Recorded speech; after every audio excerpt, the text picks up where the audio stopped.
Assalamualaikum warahmatullahi wabarakatuh. Ketemu lagi di channel Pak Darto. Pada video kali ini Bapak akan menjelaskan materi untuk kelas 9, yaitu bab 4 tentang listrik statis dalam kehidupan sehari-hari. Nah, ketika kamu SD, mungkin kamu pernah disuruh praktek ini, sisir ini digosok-gosokkan ke rambut ya, sisir digosokkan ke rambut. Kemudian sisir ini bisa menarik kertas-kertas kecil ini. Nah, gejala semacam ini kita namakan dengan sebagai gejala listrik statis. Kalau dalam Wikipedia itu listrik statis diartikan sebagai ketidakseimbangan muatan listrik pada benda. Sisir ini mengalami ketidakseimbangan muatan sehingga dia bisa menarik kertas-kertas kecil. Jadi listrik statis ini berbeda dengan listrik dinamis. Nah, ketika kita menggunakan listrik yang ada di rumah kita untuk menyalakan lampu, menyalakan TV, mengisi baterai telepon, kemudian bisa juga untuk menanak nasi. Nah,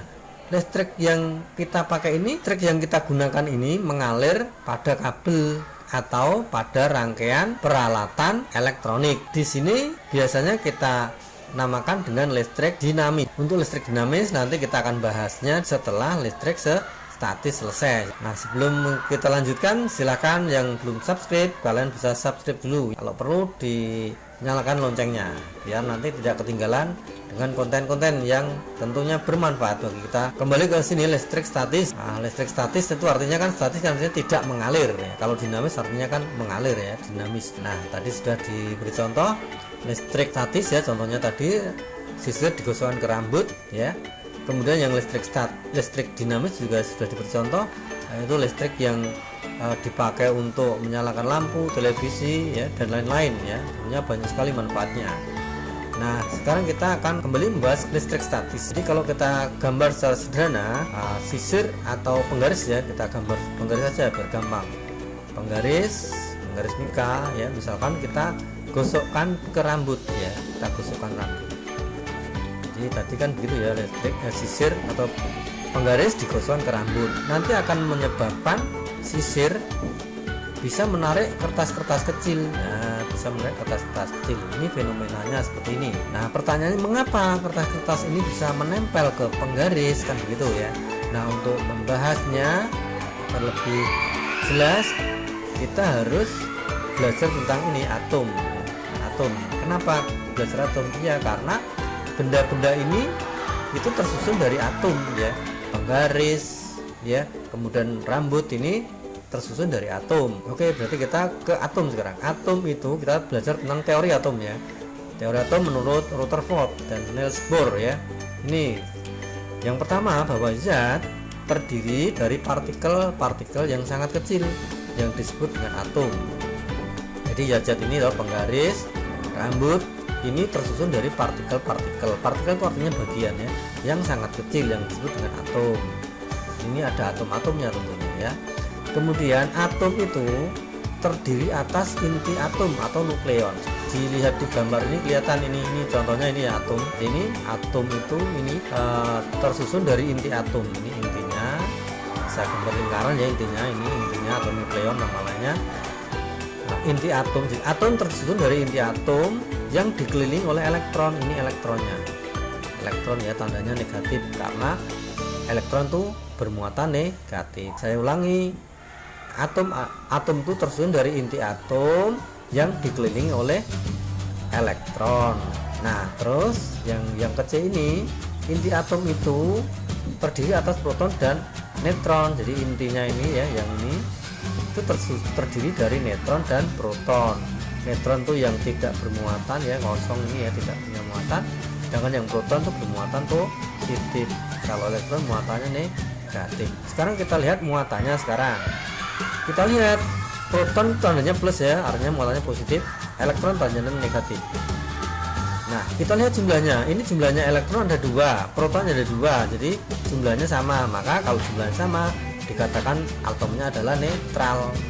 Netral karena jumlahnya proton sama dengan jumlahnya elektron. Nah, kalau seperti ini, elektronnya hanya 1, protonnya 2, berarti jumlahnya proton lebih banyak dari jumlahnya elektron. Nah, muatannya namanya positif. Dan yang ketiga, ini elektronnya lebih banyak, elektronnya 3. Nah, protonnya 2, maka jumlah protonnya lebih kecil daripada jumlah elektron. Ini artinya jumlah ya, sigma ini ya. Ini artinya jumlah sigma bacanya ya. Itu ya. Jadi kita tahu sekarang atom itu ada yang netral, ada yang bermuatan negatif, ada yang bermuatan positif.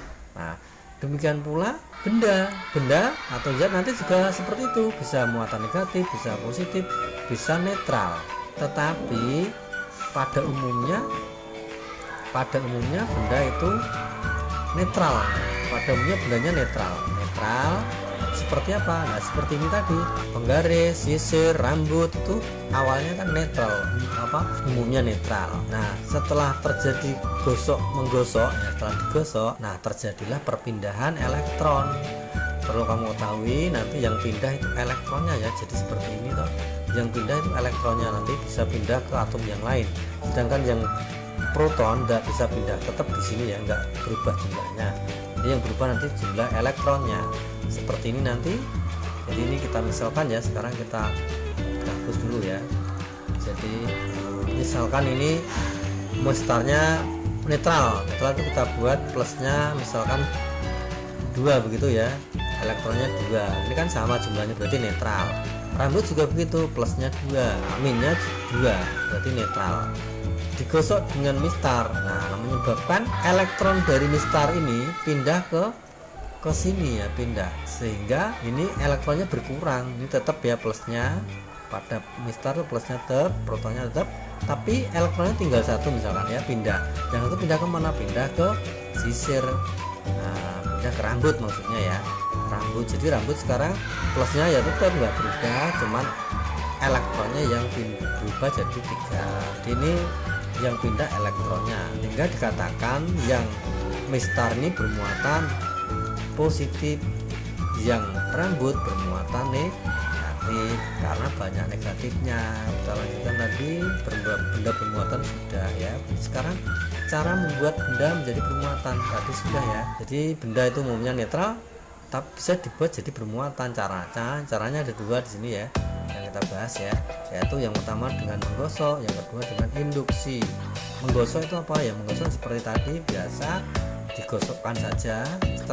Kalau di sini contohnya kita ambil contoh kaca digosok dengan sutra. Jadi kalau kita gambar nih kaca, kita gosok dengan kain sutra misalkan begini ya. Nah, gosok. Nah, mula-mula kan ini netral ya, sama netral. Digosok dengan ini misalkan juga sama, ada kita buat dengan sama. Nanti yang terjadi apa? Ternyata yang terjadi ini kaca akan jadi bermuatan positif. Kacanya bermuatan positif. Kenapa? Karena elektronnya kaca ini, minyak ini akan pindah ke sini berarti, sehingga dia lebih, protonnya lebih ya. Sehingga di sini kalau kita gambar bisa begini, kacanya jadi plusnya 2, minusnya tinggal 1 seperti tadi ya. Nah, ditambah kain sutranya, nah plusnya tetap tapi minusnya tambah. Dikatakan bahwa kacanya jadi bermuatan positif, sedangkan sutranya bermuatan negatif. Loh, kok bisa begitu? Kenapa tidak elektronnya sutra yang pindah ke sana? Kok tidak begitu? Nah, ini kita menggunakan kesepakatan para ahli ya, para ahli seperti yang tertera di deret tribolistik ya. Tribolistik itu deretnya seperti ini ya kira-kira. Nah, ini ya deret tribolistik. Tadi kaca ya misalkan. Tadi kaca, ini kaca digosok dengan sutra tadi ya. Nah, ini kecenderungannya benda yang atas nih, yang atas itu yang nomor 1, 2, di atasnya yang bawah lah ya. Misalkan kaca dengan sutra, berarti yang kaca itu yang atas, sutra yang bawah. Yang atas itu cenderungnya melepaskan elektronnya dilepaskan ya, minnya ya, minnya dilepaskan, diberikan yang bawah ini ya berarti, sehingga kacanya jadi muatan positif. Sutranya karena ketambahan elektron jadilah bermuatan negatif itu ya. Dan contoh juga yang lainnya, ini kita contoh 2 saja. Yang kedua, selain kaca dan sutra ini, penggaris atau sisir digosok dengan rambut kering ya. Ini nanti yang terjadi apa? Yang terjadi sisir atau penggarisnya bermuatan negatif. Kalau ini kan kacanya bermuatan positif. Kalau sisir nanti sisirnya bermuatan negatif. Kenapa sisirnya bermuatan negatif? Berarti ada elektron dari, kan sisirnya negatif, berarti elektronnya rambut pindah ke sana. Berarti kan ini elektronnya kaca yang pindah ke sutra. Tahu ya, jadi yang pindah itu elektron. Ini yang atas juga elektronnya, elektron kaca pindah ke sutra. Kalau yang bawah elektronnya rambut ya, elektronnya rambut pindah ke sisir. Jadi alasannya ya, ingat-ingat alasannya yang pindah elektron, bukan protonnya pindah, enggak, tapi elektronnya. Sekarang kita ke ini, cara yang kedua yaitu induksi. Dengan cara induksi, induksi itu apa toh? Induksi itu artinya mendekatkan. Caranya gimana? Nah, kalau ada benda netral mau dijadikan bermuatan, benda netral ini harus didekatkan benda yang bermuatan. Nah, didekatkan saja, nggak nempel ya. Misalkan ada benda muatannya negatif, didekatkan di sini, maka yang terjadi apa nanti? Yang terjadi nanti yang negatif akan ditolak menjauh. Jadinya ini begini, jadinya negatifnya lari ke sini, tapi positifnya mendekat. Nah, mendekat. Kenapa positifnya mendekat? Karena ini didekati benda negatif. Nah, ini namanya terjadi pemisahan. Ini loh yang berpisah. Ini berpisah, ini ke sana, ini ke sana. Plus minnya ke kiri, plusnya ke kanan, ini namanya berpisah ya. Jadi peristiwa ini namanya induksi. Nah, contoh yang lain itu pada elektroskop ya. Ini pada elektroskop. Ini elektroskopnya ya. Elektroskop netral ini kepalanya ini daunnya. Ini mula-mula netral itu berarti plus dan minnya sama. Misalkan ini plusnya di sini 2, minnya juga 2. Ini plusnya 2, ini minnya 2. Nah, ya. Jadi ini netral sama jumlahnya. Ini daunnya jadinya menguncut menutup karena tarik menarik antara plus dan min, ya kan? Nah, sekarang kalau didekati benda negatif, maka plusnya akan lari mendekat ya, mendekati min. Negatifnya lari ke daun, menjauhi ya, ditolak. Nah, karena di daun itu ada min ya, artinya ini jadilah membuka, terbuka karena tolak menolak. Selanjutnya kalau saya sentuh dengan jari ini ya, yang daunnya disentuh jari, maka yang terjadi apa? Elektronnya minnya tadi lari ke bumi, dinetralkan ya, dibumikan. Setelah itu tangannya kita jauhkan, tetap seperti semula ya kondisi, daunnya tetap menutup, plusnya protonnya nggak lari ke daun. Kenapa? Karena masih ditarik oleh benda negatif. Tapi kemudian kalau bendanya ditarik, dijauhkan bendanya, sehingga menyebabkan plusnya akan menyebar ke daun, menyebar merata, sehingga daunnya jadi mekar ini ya, membuka, karena ada dua muatan yang sama ya, sehingga tolak menolak. Nah, dari sini kan jelas bahwa benda yang netral tadi kan netral menutup ya, sekarang jadi apa? Jadi membuka ini. Nah, berarti bisa membuat benda jadi bermuatan netral, jadi bermuatan positif.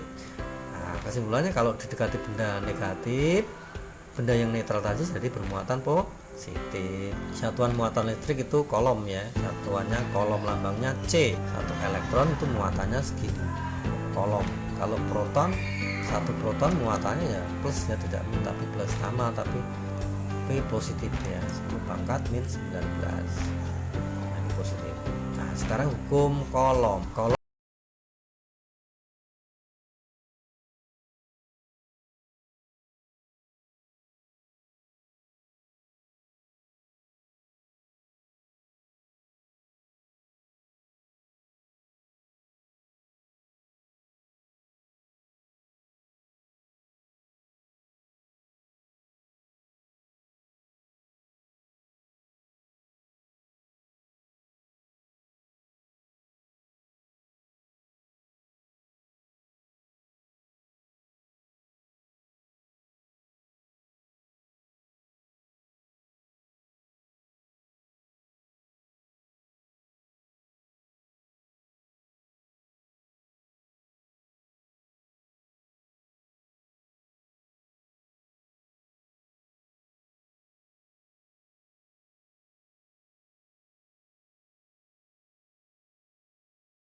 Kemudian ini kan terjadi apa kalau ini plus ini, nah ini min, tarik menarik ya, ini berarti tarik ke sana, ini narik ke sini ya, ini F. Kira-kira kalau ini tak jauhkan, ini tetap muatannya tetap di satu, tapi jaraknya jauh gitu kan ya. Yang terjadi apa kira-kira? juga tarik menarik ya masih ya, cuman tarikannya bagaimana rasanya, lebih kecil. Nah, kita anggap F1 nya gaya mula-mula, ini gaya yang kedua tentunya F2 nya lebih kecil ya, lebih kecil. Nah, jadi kesimpulannya Pak, semakin jauh jaraknya gayanya semakin kecil gitu ya, ya toh. Kalau semakin dekat jaraknya gayanya makin besar. Berarti ini namanya hubungannya berbanding terbalik. Wali aneh. Kalau R nya besar, F nya malah kecil. Nah, itu namanya terbalik. Maka dikatakan di sini besarnya gaya listrik berbanding terbalik dengan kuadrat jarak pisah kedua muatan. Itu sudah ketemu yang pertama ini ya, hubungannya F dan R itu berbanding terbalik dengan kuadrat jaraknya. Yang kedua sekarang dia mengamati tidak dari jaraknya tapi dari besarnya muatan. Jadi misalkan mula-mula sekian, ini Q1, Q2, nah segini besarnya, dia jaraknya tidak diubah tapi gedenya besarnya ini jadi sekian. Misalkan ini jadi 3Q, ini jadi 2Q2, ini 1 3 ya, Q1 ya. Nah kira-kira bagaimana? Ini plus ini min, ini plus ini min ya, teman besarnya yang dirubah. Tarikannya kira-kira besar yang mana? Besar yang gede-gede apa yang kecil? Ya tentunya yang tarikannya, kalau main tarik tambang tuh ya yang gede-gede tarikannya lebih kuat gitu. Jadi F yang kedua ini F1, F yang kedua mesti lebih besar. Kesimpulannya apa berarti? Nah muatan itu mempengaruhi gayanya. Makin besar muatan, Q-nya makin besar gitu. Menyebabkan gayanya juga makin besar. Ini namanya hubungannya berbanding lurus. Jadi kalau Q-nya besar, F-nya ikut besar. Nah sekarang kemudian dijadikan satu, jadilah rumus ini. Rumus ini F sama dengan K, Q1 Q2 per R kuadrat. Ini rumusnya dijadikan satu ya. Oke, seperti keterangannya. FC itu C itu kolom ya, gaya tolak menolak atau tarik menarik. Kalau min ya tolak menolak, plus min ya tarik menarik. Satuannya Newton. Q itu besarnya muatan benda yang pertama, Q itu kuat ya, artinya muatan benda kuat. Kalau F kan gaya force. Nah berarti R itu jaraknya, jarak kedua benda. K itu konstanta, jadi jarak satuannya meter ya. Meter dalam meter, muatan dalam kolom. Konstantanya K nya itu nilainya 9 kali 10 pangkat 9 Newton meter persegi per kolom kuadrat. Nah, bacanya begitu. Oke, sekarang kita lihat contohnya ya. Di sini ada contohnya, barangkali kita lihat contoh yang ada di sini di buku paket. Nah, sebelum ke sini kita lihat contoh yang ada di sini dulu aja loh, yang gampang dulu aja ya. Dua muatan listrik mula-mula berjarak 6. Kita gambar ya, dua muatan listrik ini, muatan listrik ini 6, jaraknya 6. Ini 6. Ini salah, itu jaraknya R ya, berarti jarak itu R 6 cm. Kemudian saling didekatkan sampai 2 cm, didekatkan sampai menjadi, maksudnya sampai menjadi 2 cm, berarti segini ya. Kira-kira ini 2 cm. R nya sekarang R nya 2 cm. Kira-kira gimana gayanya? Ini kan kita anggap ini dua muatannya satu plus satu min ya, kita anggap, atau plus semua nggak apa-apa, kita sekarang plus semua aja biar tolak menolak. Nah ini gayanya tolak menolak ya, ini jadi ke sana, ini juga ke sana, tolak menolak ini ya ke sana, ini juga ke sana. Ini F ya, kita anggap yang ini kejadian ini kita anggap sebagai gaya yang pertama. Berarti kita anggap yang kedua, gaya yang kedua. Dan ini juga kita anggap R yang pertama ya, ini R yang kedua. Muatannya kan sama, berarti kita anggap Q saja ya, kita anggap Q. Ini Q1 Q2. Ini juga sama Q1 Q2 loh ya, tapi didekatkan kan. Nah, kira-kira gaya F1 dan F2 besar mana? Muatannya sama, jaraknya jadi dekat ya, berarti kira-kira ya besar F2 lebih besar dari F1. Nah pertanyaannya, menjadi berapa kali semula? Jadi berapa kali semula? Ya kita bisa mengerjakan cara yang panjang dulu ya. Jadi kita bisa menghitung F1 ini dulu, kita hitung bahwa F1 kita hitung di sini ya. Sini ada ya. Berarti F1 itu kan rumusnya apa? K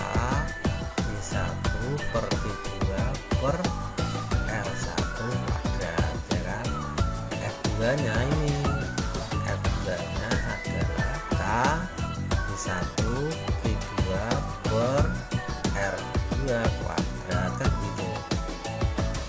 Nah, kita mencari F2 itu berapanya F1.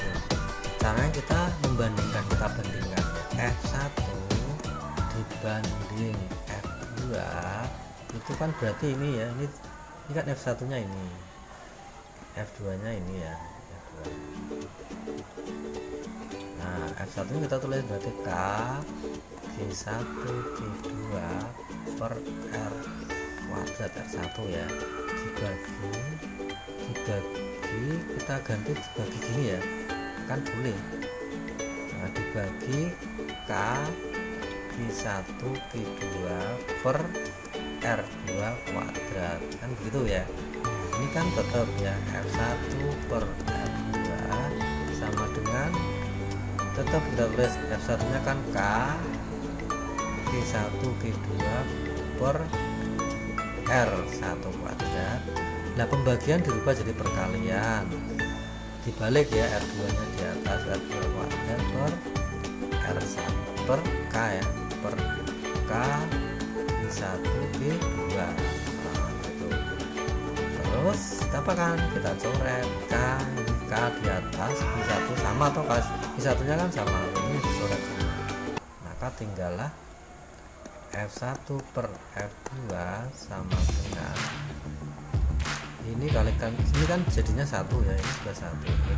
R2 berarti kan R2 kuadrat per R1 kuadrat. Temulah ini rumusnya. 1 bagi R2 sama R2 kuadrat per R1 kuadrat, atau F2 kali ya, dikalikan silang ya, kali R2 kuadrat kan sama dengan R1 kuadrat ya, R1 kuadrat kali F1. Nah, F2 nya ketemunya apa? F2 nya kan berarti R1 kuadrat kali F1 dibagi R2 kuadrat. F2 itu sama dengan R1 kuadrat dibagi R2 kuadrat kali F1. Maka untuk menjawab F2 itu sama dengan R1 kuadrat dibagi R2 kuadrat kali F1. Kita masukkan R1 nya, R mula-mula itu 6 ya, 6 cm. Sentinya nggak perlu dijadikan meter, nggak perlu, kalau perbandingan nggak perlu ya, biar kata saya sama saja mau berubah ya, nanti kan dicoret, jadi biar aja daun cm nggak masalah. R1 nya 6 cm, tulis saja 6 kuadrat dibagi R2 nya 2 kuadrat kali F1. Hasilnya 36 dibagi 4 F1. Hasilnya F1 sama dengan 36 bagi 4 itu 9 F1. Jawabannya ini ya, 9 kali semula. F1 kan semula ya, jadi sama dengan 9 kali semula, gaya semula. Oh, ini F2, sorry, ini F2, jadi F2 itu 9 kalinya gaya semula. Berarti kita bisa membuktikan apakah benar jawaban kita bahwa F2 itu 9 kali 1. Kita lihat semula jaraknya jauh jadi dekat ya toh, ini kan 6 cm kan jauh nih, sekian, jadi dekat. Berarti kalau jadi dekat kan gayanya makin besar. Nah, ini kan jadi makin besar gayanya, 9 kalinya semula. Nah, berarti jawaban kita adalah benar. Kita lanjutkan lagi contoh-contoh yang lain.